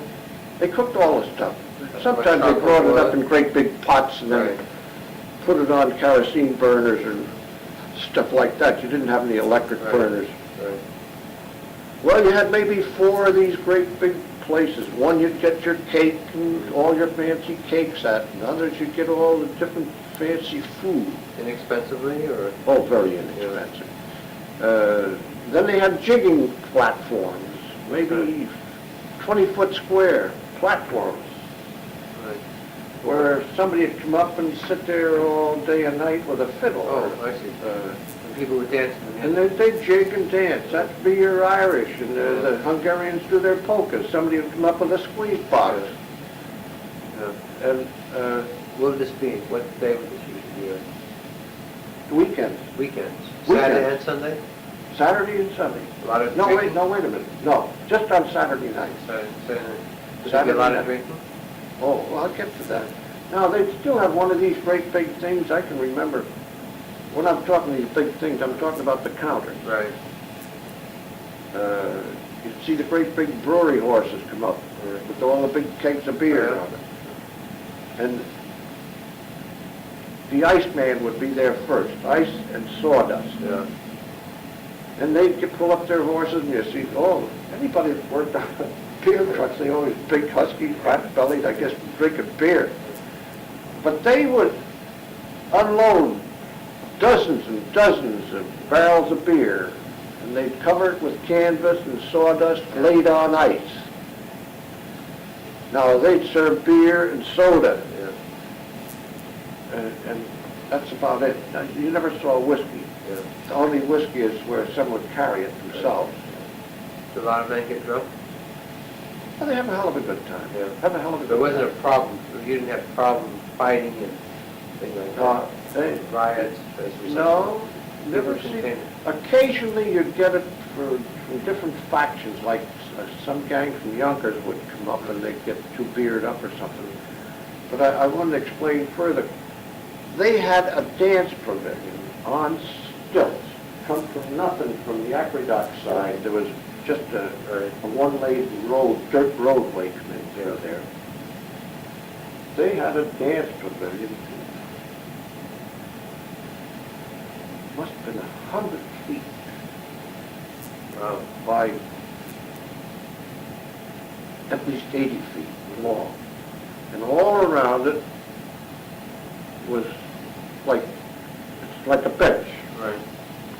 And the 2x4s come up, and that's the back. And in the center of this thing, not on the dance floor, would be the bandstand. Great big bandstand. Now, they'd have an orchestra there, and I don't think they charged for the bandstand. You paid for, who I don't know whether you pay 50 cents going in or something like that. There's some nominal. Now, my father used to have a special job. You don't see them around here anymore. And, of course, we lived down on Washington Avenue. You just walk down a path from there, and he'd put stuff down the cellar and bring it back up. But they had a great big stand, like chicken wire all around it. And he had canes, where you ring the canes. Oh, yeah, like a chance, like what? Oh, you get a cigar or a bring the cane and get a cigar, or they'll tie a dollar bill to one Right. that you can't get the thing on anyway. Yeah. You know what I'm talking about? Sure. Well, he used to have that cane thing. Oh, he had that for years. Now, the old National Cable Company built all that up there Just for the entertainment of the people. just for the entertainment of the people. And that was there for years. Oh, boy, we'd go up there on evenings and roller skate. Really? Oh, sure. Roller skate on that dance floor? In between, during the week when there was nothing? No, on? nothing there. That was It's nice. bare all day long, and it's bare all night long. How long do you think that thing lasted? Gee, I can't. can't seem to, let me think a little bit, maybe I can place a date in there. But now, coming to it, all the way up and around to Washington Avenue,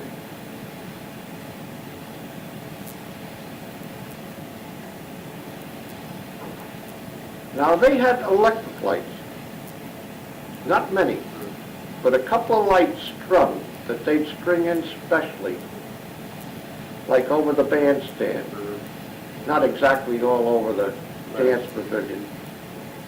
And maybe one or two lights on each one of these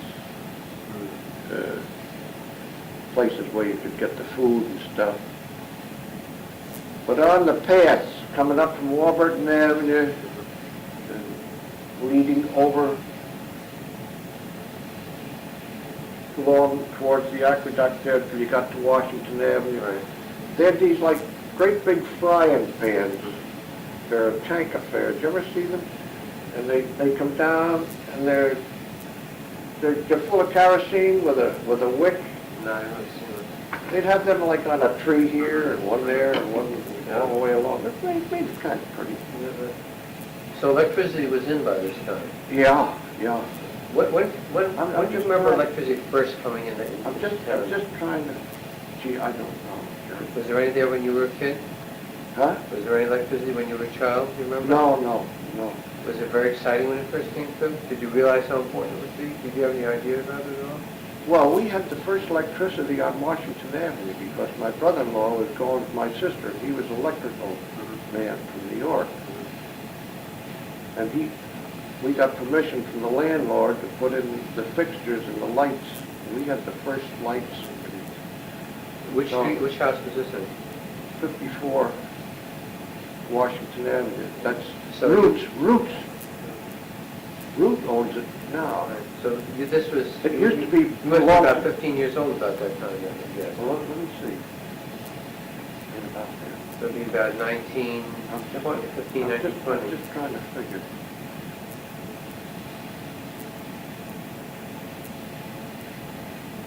It had to be in around. It had to be in around.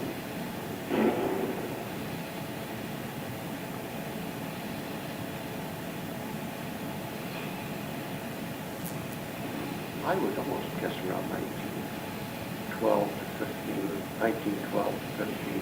But when you first got electricity, when it first came in, was it exciting to you, the thought of it? Did you... Well, when you put up a fixture, you had one bulb. Right. But the fact you didn't have to be bothered with gas and... Well, you know what we had in those days? You had nothing but gas. And you had a gas meter like up in the corner of the bathroom. And you put quarters in it. Oh yeah, I've seen those. Now, it had run so long and run out. Right. They never had to worry about collecting their gas bill. That's for sure. But we waited almost 3 months before they ran a line up Washington Avenue so that they could use it. Oh, when did you start getting... Did you have indoor toilets when you were a child, or was it mostly outhouses?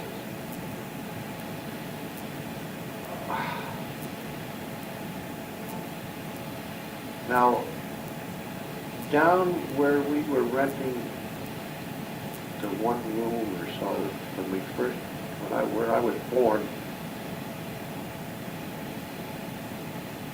well, in all the cold water flats, you always had a pot under the bed. We always took the pot out to the bathroom. No, we never had outhouses.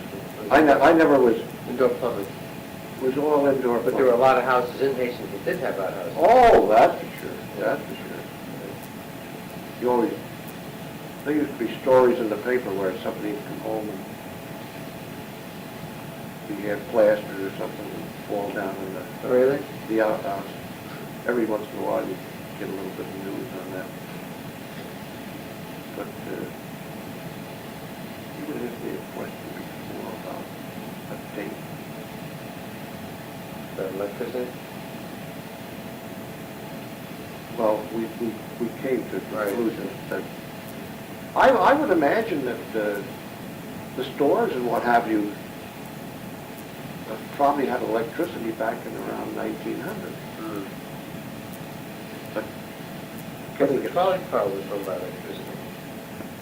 yeah, well, that's all a special deal that always comes with a big powerhouse. Right. See, that's your trolley car. That was all overhead. Your wires ran.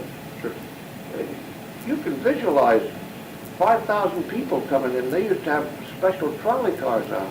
So for the workers. Sure, you'd see 3 or 4 trolley cars come up at 4:30 when they were quitting, or they start early in the morning. You see many more. So that when they were having about 5,000 people down here right after World War I, that would be 1917. Then later on, when they discontinued that, they had buses, great big buses coming out. Of course, Zinsser had a lot of people during the war. When you were going to school, when you were in public school, could you ever give a vague idea how many of the kids would ever go on, considered going on to college in those years? Well, Jerry, I have to take a big guess on that because it was really something in those days for somebody to go on. Very rare. Right. It had to be, Usually the kids from the hill, from the manor. right, right. Right. Because back in those days, there wasn't that help where a kid could borrow money and then after he got out of school pay it back and all. And there was nothing like that back in those days. I don't think you can even remember. I bet you when you first went to college and what have you, further your way in school, I bet you when you first started it was hard to borrow money. Oh yeah, no. Either your parents could Right. you either do Right. it. So, well, you see,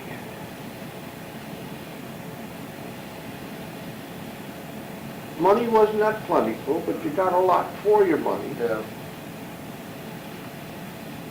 But if people, as soon as the children got old enough, it was a common thing. They were supposed to go out and work and help earn. Pay for the upkeep of the house, or So upkeep kids of the home. left school to help early before they graduated. That's right. That's right. How many kids like in your class do you remember finished high school? Many? Well, I didn't finish high school. But many other kids didn't either. Oh, no, no. As soon as you got big enough and you got to be 16, you could get working papers, you went to work. Usually, how about like half your class would quit to go to?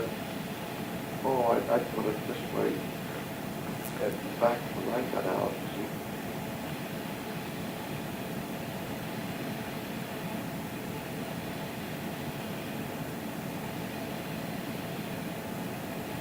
at least 50%. Because when I got out, see, at the early part of mine, very few went through to go further. But by the time I got to where I went from the 6th grade to the 7th. They didn't go any higher. No. And I think I had about 2 years of high school, that's about all. And then I became 16 and out I went. As soon as I could. The same for the girls too? Your opportunity to make a buck, if you wanted to, was great. Right. Because my particular life, it was. Because I missed the war. Right. And was fortunate enough to get the benefit of the wars, either at the beginning or the end. See, I was too young. No, The last one, I was too old. Right. I wasn't too old to be taken, but after I was on war work. Right, so they need you to help with the plan. So it only meant that just for a few years, and then I was too old to be grad. Right. I don't know, I think the more I think of it, I'd be better off going into the service. because you worked 24 hours a day trying to get what the government wanted. During the First World War, did they bring in a lot of women workers into the plant, or was that only in the Second? I don't know that much about, let me put it this way. There was very few, there mustn't have been hardly any women in World War I. Because I can remember when I started, when I said I was like 16 years old, that's when women become more and more productive in all the operations. Or let's put it this way.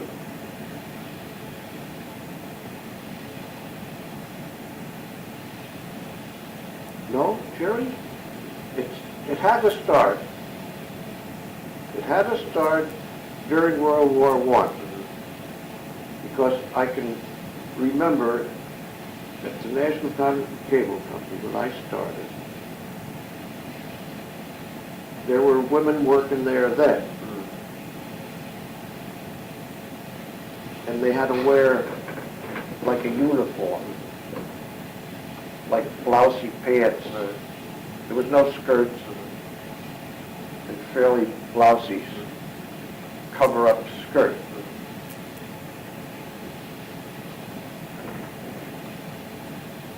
Yes, there was women started in World War I. I can remember these particular uniforms. When I first, I had quite an experience. My first supervisory job after I learned the business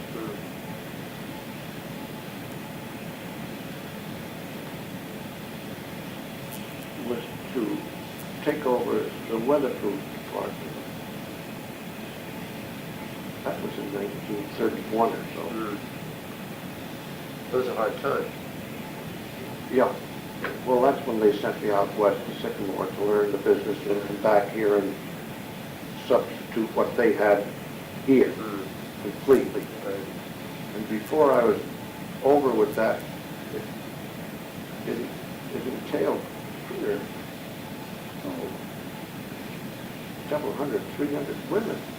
This is Anaconda. Right. This is exactly when Anaconda came in 32, 31, right. 32. But then,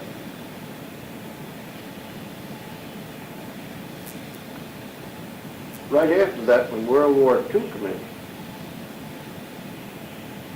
I was sent from plant to plant and department to departments to teach the other supervisors how to take care of women. Well, now they started to take them in, really take women in. Yeah. And they were going to run them shifts. Yeah. You're entangled with state laws. Sure. They have it posted. You told you work one shift, two shifts. Right. And then the first thing you know it was 3 shifts. They were working just like men. Right. And so that was a pretty plush job for a while too. If any of the foremen had any difficulties with their women, I'd always have to, after I'd gone over it with them and had meetings with them. So you let it be known you're an expert with women, right? Well, apparently they must have thought something of it because I've never really gotten any difficulty, and that would be very easy to do. And I just followed what one of my bosses said to me. He said, right? You treat every woman like they were your sister or your mother. What you do outside the plant is a different thing. And the other thing he said, the other advice I would give you is that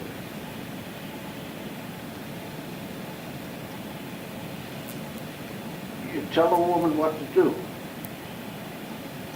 You may repeat it, or ask her to repeat it, but then walk away with her. Don't argue with her, because you'll never win an argument with a woman.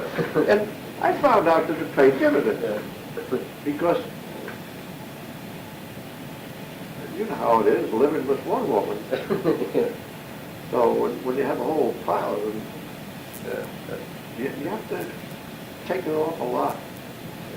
Well, you know, before I forget it, you once started telling me about recreation during the summer, you know, like swimming. Did you use the waterfront a lot? Boating, Well, swimming, or things When like that? when I was a kid,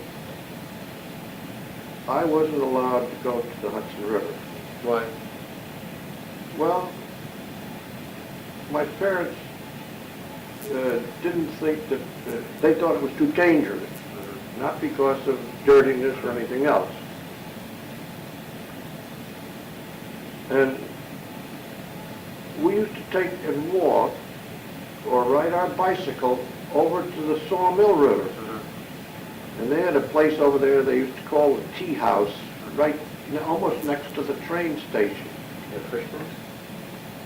And they used to have that blocked up quite a bit. And it was a nice spot for swimming. Right. Was Frischman there at that time? I don't know. Yeah.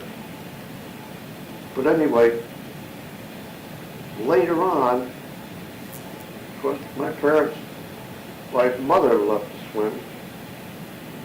Now we'd walk up to Dobbs Ferry Beach. Well, See? And now later on, when we grew up a little bit, where you had a little more latitude,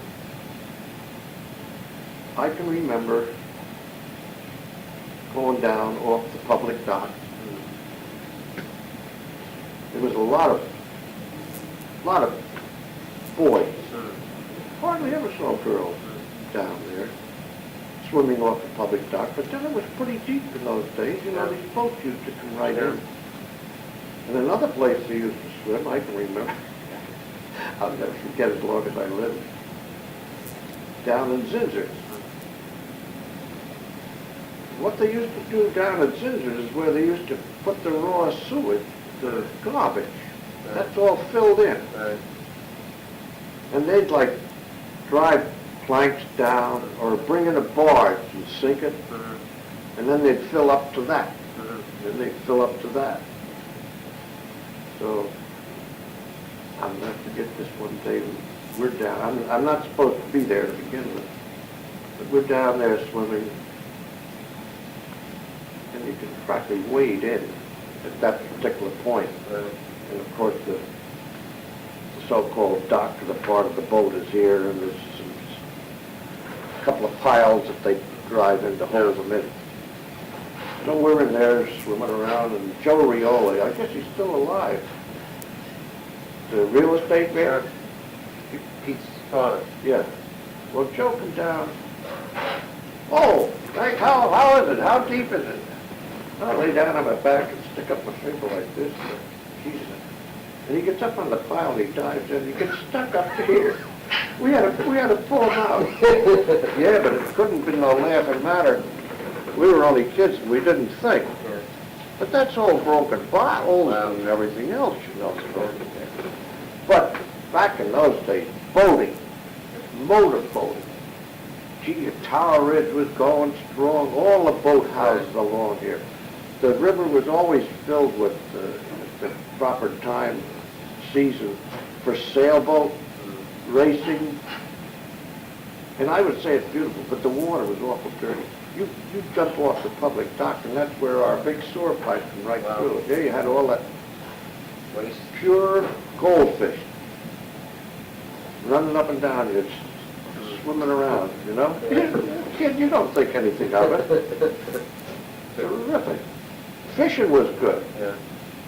Now, I would say, they talk about pollution. Probably worse than it.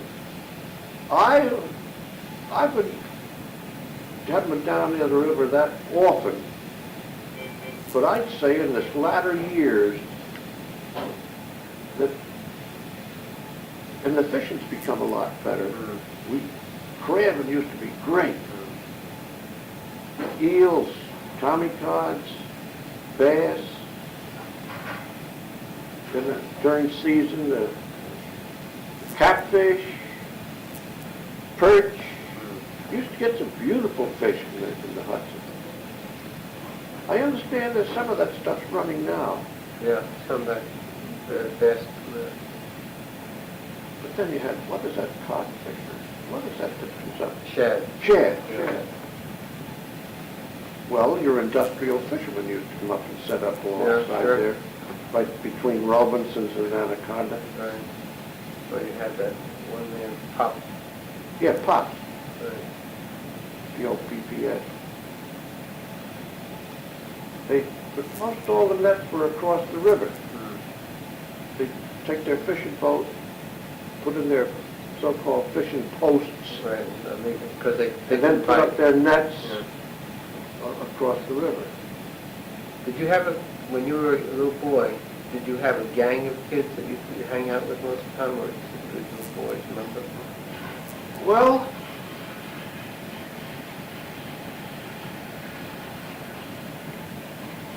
in our younger days,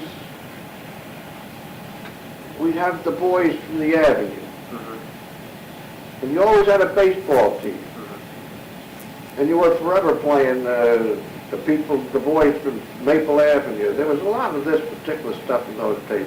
I don't think there was anything such as a recreation like they have today.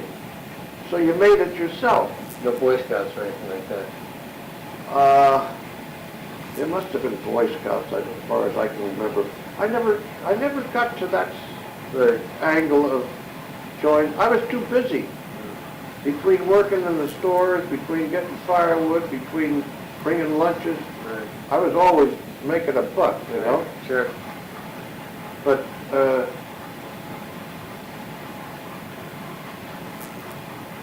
I can remember we could go up to school on Saturday mornings and our group would play another group, Right. basketball. Oh, really? Yeah. So, and you always seemed, I never went in for tennis, but it seemed that tennis was pretty popular though. In other words, I'd say that back in those days, these things didn't cost an arm and a leg Yeah. because people didn't make that kind of money. Yeah. So, I always heard about the kids going over and caddying. Yeah. Golf seemed to be very, very popular. And I think the thing that has spoiled to some extent is the fact that the union, indirectly unionizing or organizing, whether it's basketball or something like that, has changed Yeah, formalized things. they changed the whole formalization of the whole thing. Yeah. Every Sunday, sometimes Saturdays, you'd walk over to Uniontown Field, and you had like St. Matthew's Club years ago, The Lyceum? the Lyceum, and the Anaconda had their special baseball team, and they bring teams from all over of their plants. Right. Was there a lot of roughhousing, a lot of fighting when you were kids, if you remember? A lot of hooliganism, things like that? Tough kids that created So problems? you never heard that much about them. I really think that you didn't have that many policemen and all this kind of stuff. So the average working man, and a lot of fathers, they enjoyed them by going to a saloon and drinking beer, you know. Right. And sometimes they get loaded or something like that, but people didn't pay that much attention.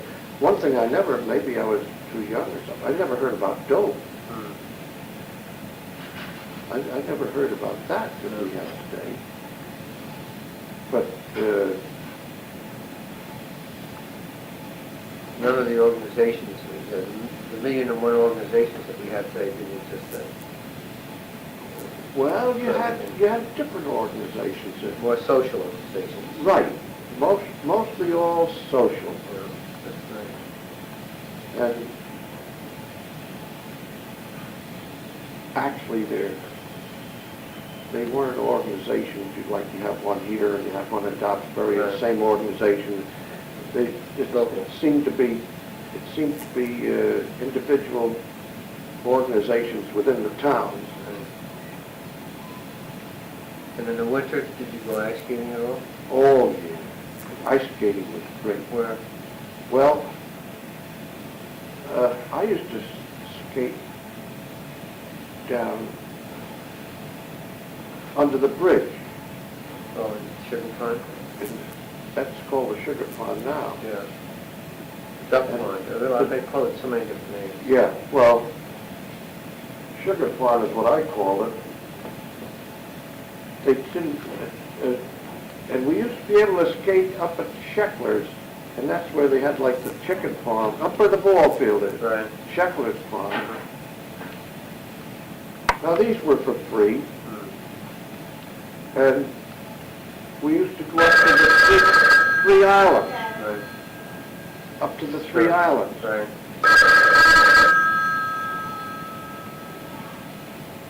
And we could go within walking range over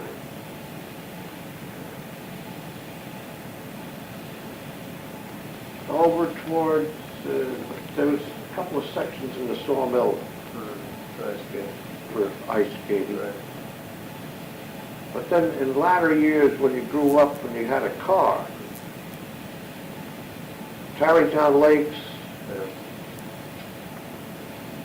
Yeah. that was beautiful. Woodlands Lake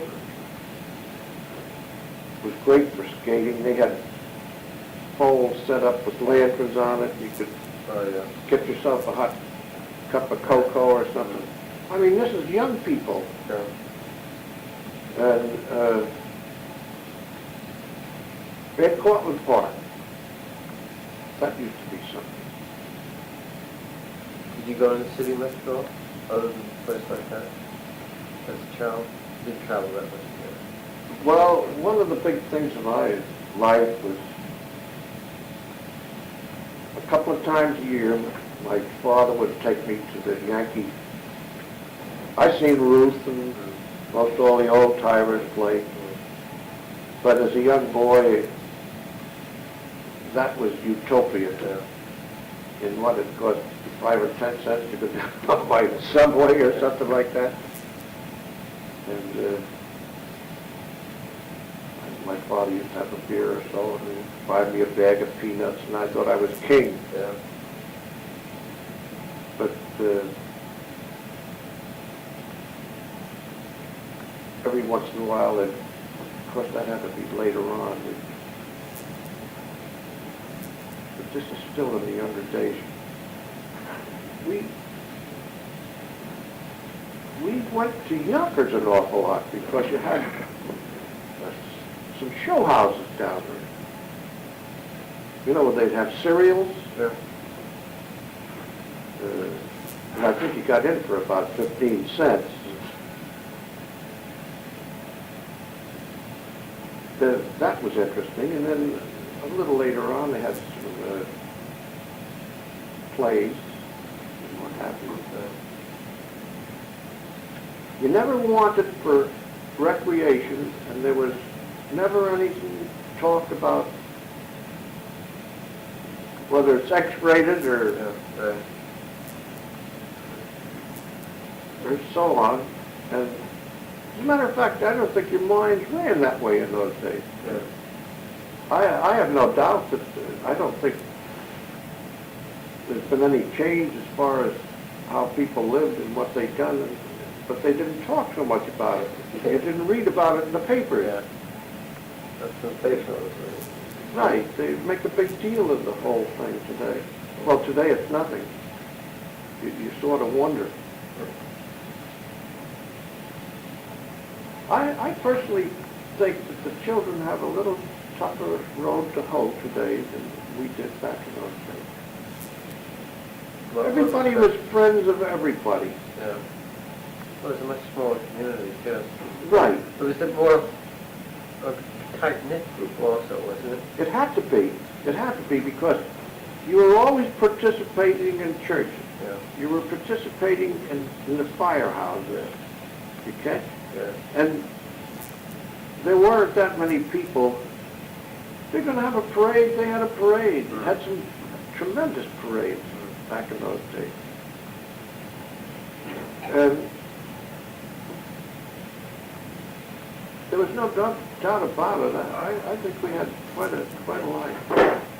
Got more complicated now. Everything's more contrived, I guess. That's for sure. Yeah. Well, I can remember when the radio first came in.